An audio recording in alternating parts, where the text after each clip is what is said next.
Hello there everybody, this is Krista and welcome back to the Krista Chronicles. And today I wanted to start a tag of sorts because I love doing tags, I love watching tags, I think they're so fun. And this idea came to me recently after a reading with a deck. That's going to be the first one I'm going to show. So anyway though, I'm calling this hashtag extracurricular decks, which are decks with learning side quests. And by that I mean decks that when I use them, and especially a lot of the times in using the guidebook specifically, I feel like I am learning something on a topic that doesn't really have anything to do with tarot. Now I know that, you know, tarot shows the common storyline that we as humans go through. So technically, I suppose you could say that like everything is tarot. Tarot is everything. I'm not getting that literal with it. Or no, I should say that I'm not getting that. What's the opposite of literal? I'm not getting that broad with my definition here. So basically, what I'm looking at is through using a deck, it's like I'm getting to really learn about a topic that doesn't have to do with, oh my gosh, dropping things, the tarot, or just, you know, reading cards specifically. And I think we should just get into it with this first deck, because I think it'll make more sense if it doesn't make sense already. So the first deck I have that to me is an extracurricular deck is the Mendelevian Oracle. Now this oracle takes each of the 78, am I getting that right? 78 elements? I think so. From the periodic table, and creates the creator makes a character for each of the elements and brings it to life in this like fantasy way. It's very cool. But within the guidebook, now again, this is the deck that completely got my mind going about this topic, because in the guidebook there's a really full explanation about the discovery of the element, some main uses for these elements, what they do, how they function. Do we make use of them as humans? And then it takes those things and personifies it into these fantasy characters. And it's just it's so much fun. I love using this for these characters because it really feels like you get this companion for a reading, for the day, however it is you want to use it. Look at that with a little axolotl one. So cute. But the other thing I really love about it is that every time I use this deck and pull a card and read the guidebook, I come away from it being like, oh my gosh, like I really learned something new there, because I like to say I'm a scientist because technically my degree is a master's of science, because library science, but in the classical sense of the term, I am not a scientist. And so I'm not really familiar with the periodic table and the elements that make it up. And so through this deck, it's really this learning side quest, because I am getting to know some more about the elements through this deck, and it's this thing that makes learning so much fun. And I think why I'm so excited about this topic is just because, at least in my science degree, my kind of science degree of the libraries, one of the biggest things we learn is how through libraries and through books and reading and things of this sort that we can all be lifelong learners. And this group of decks just really gets me excited in that way of feeling like a lifelong learner. Like, the periodic table didn't have to end for me after graduating high school, you know what I mean? Just because I'm not pursuing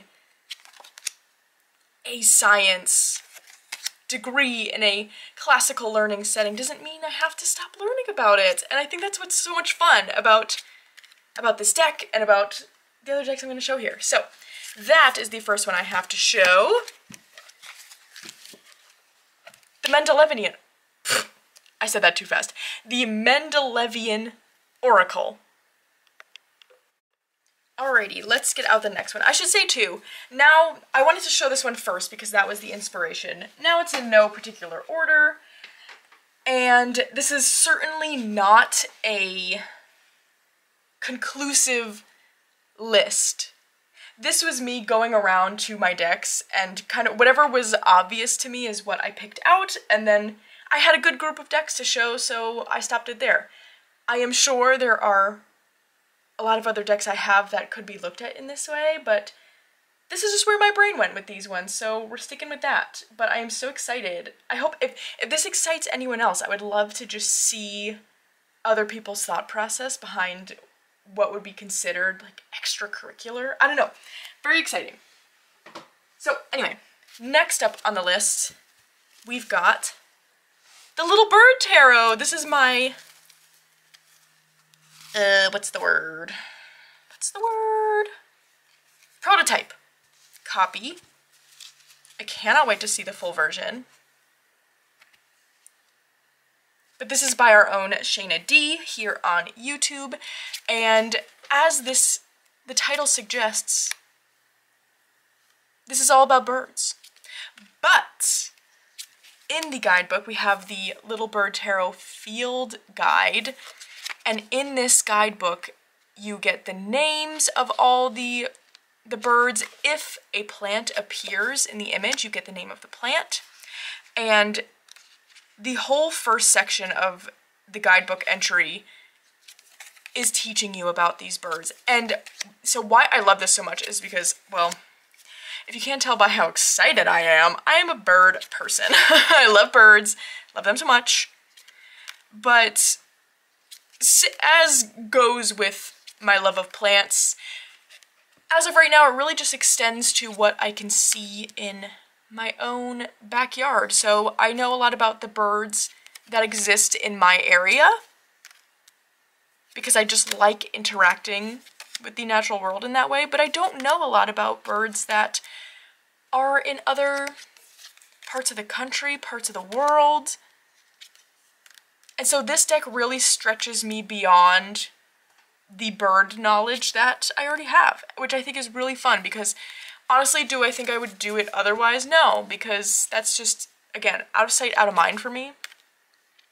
So I really liked using this deck for that. I mean, I just love it in general. I think it's so beautiful. But also it's really fun to, you know, sometimes I am interacting with birds that are in my area in this deck, but then sometimes I'm not. And I just like the way it's stretching. I was gonna say stretching my bird brain. Oh my gosh. But I mean, kind of. I love it. It's so good. So, that is the Little Bird Tarot.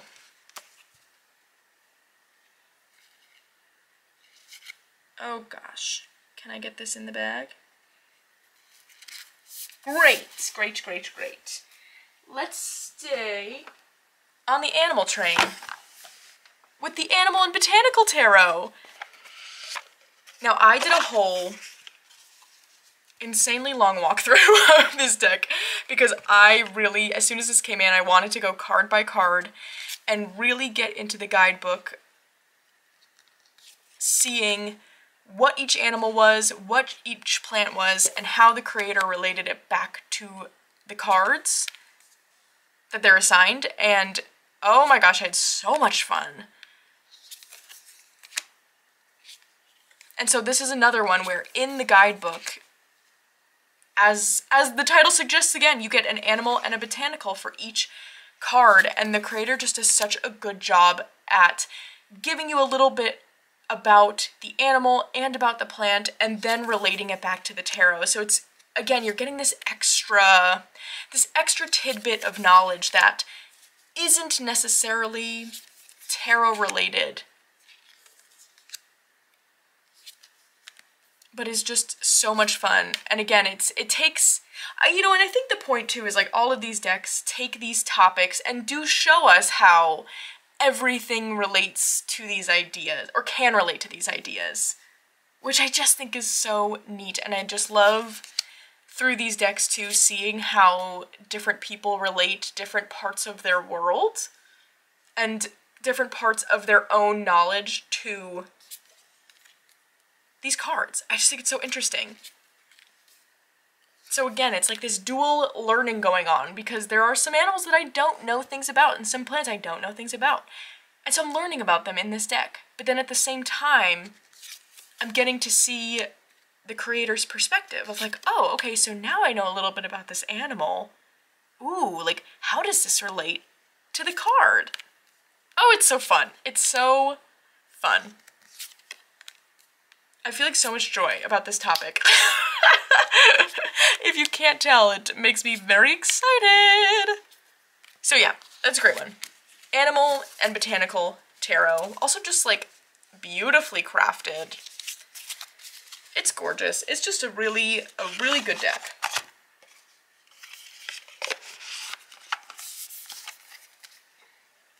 All right.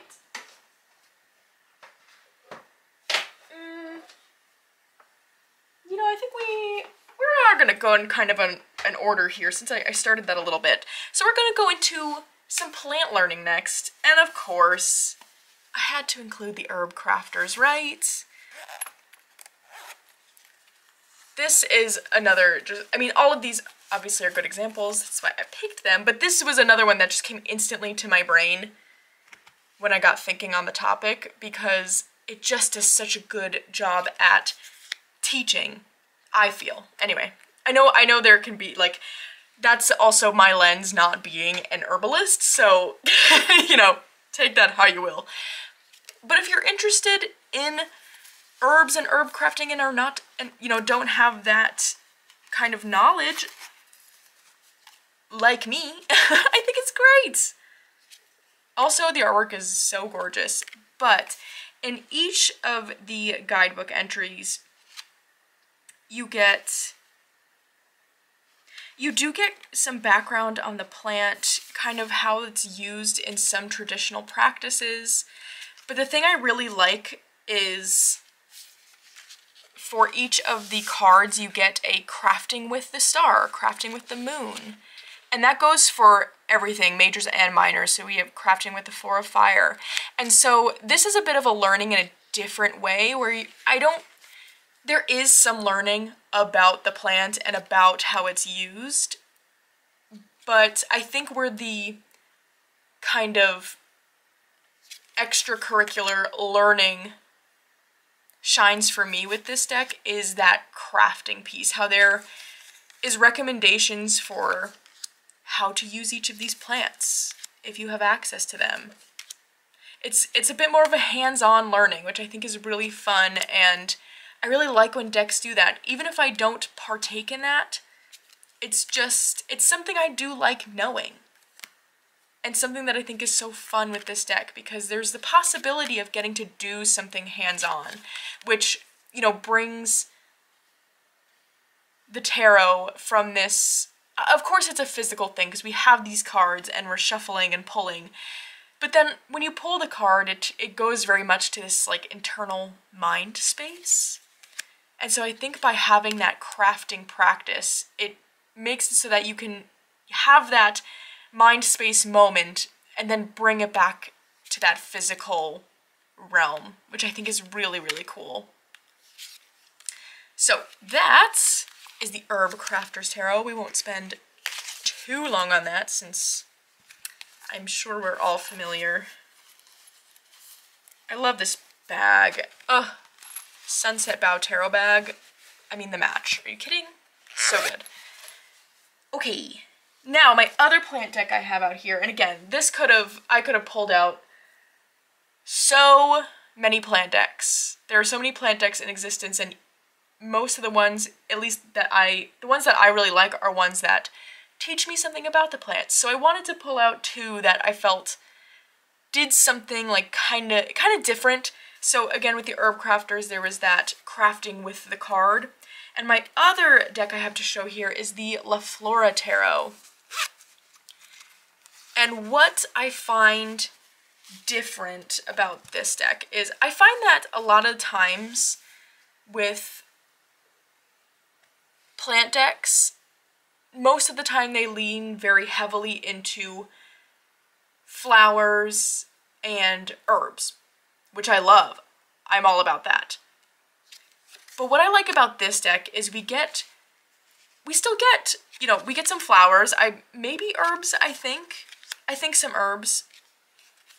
But then we also get like trees and shrubs, bushes, all those kinds of vines. There's so many different kinds of plants. And the learning that happens with this guidebook is very, I feel it's almost a bit like textbooky. It really gets into the like science, almost anatomy part of knowledge you can have around plants. Where I feel like most of my other plant decks more gets into kind of the medicinal and spiritual, magical purposes around plants. This one really, at least from my experience and my experience reading the guidebook, it doesn't really do that so much. It leans much more heavily into the really biology of it, I would say. Those real like hard science things. Not to say that the other things are not, gosh, oh my gosh, I'm putting my foot in my mouth with this. Not to say that those other things aren't hard science, but you know what I mean? The like, I'm learning about this in my high school biology class. That's the vibe. Which I just think it's just different from anything else I have. And it's really about the tone. And I think if you have this deck and utilize the guidebook, I think you'll know what I mean, where it's a much different tone than any other plant deck I have. Because it reads a little bit more, at least the first, it's kind of broken up into two sections where you do get that tarot meaning. But then the first part really gets into about the plant in sort of like a textbook kind of way, which I think is really, really cool. So that is the Laflora Tarot.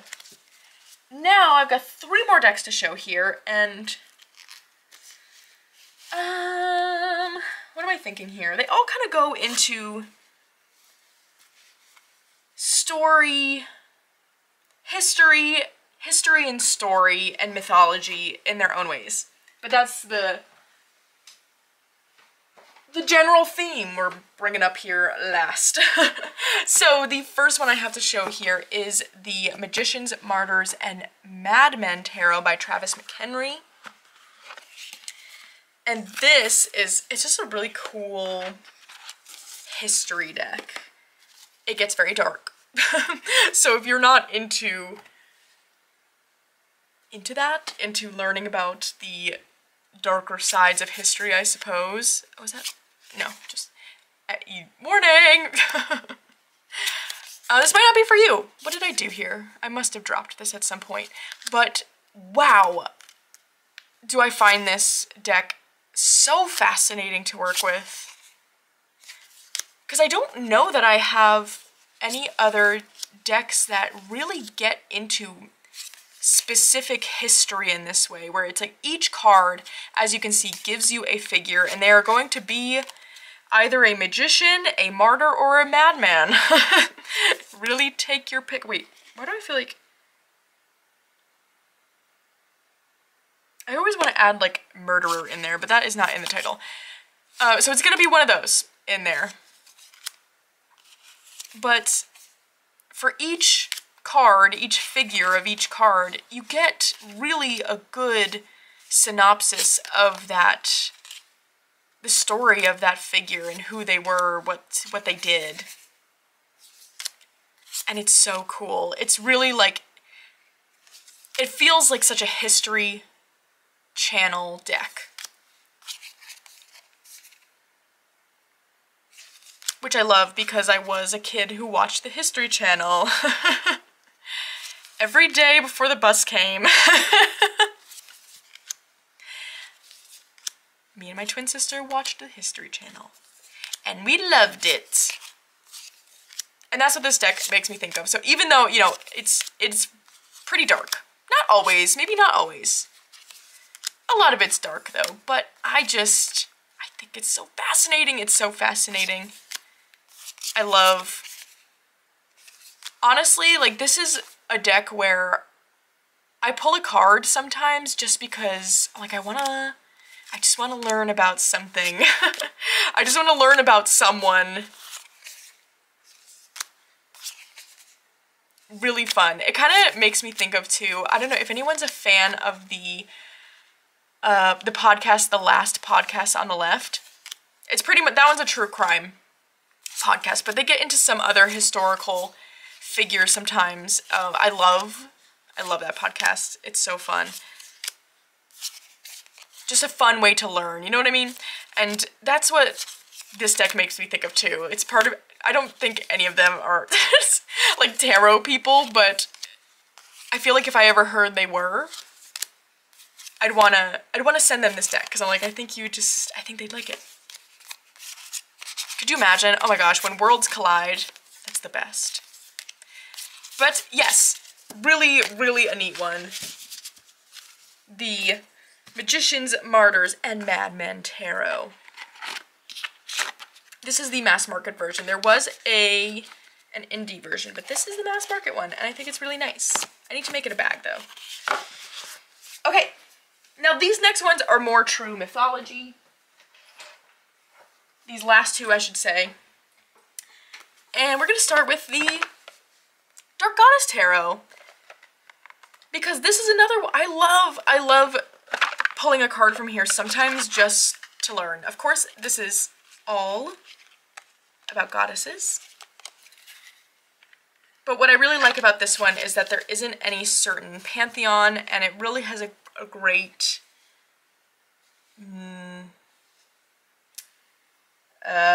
what's the word I'm looking for? Like breadth of mythology, as I'm aware, at least. And so there are tarot associations here, but this is one where to me it really is all about the guidebook, and I find myself just wanting to pull a card sometimes just to read the entry and a lot of times learn about a new goddess. Since I'm not necessarily familiar with a ton of them, it's a really great guidebook. And I always find, again, even if it is a goddess I'm familiar with, the guidebook has left me with something new every single time. And it's interesting because I do like using this deck and the last one in readings, but I feel like most of the time I really pull from them just because I'm desiring to learn something new about either history, true crime, or goddesses.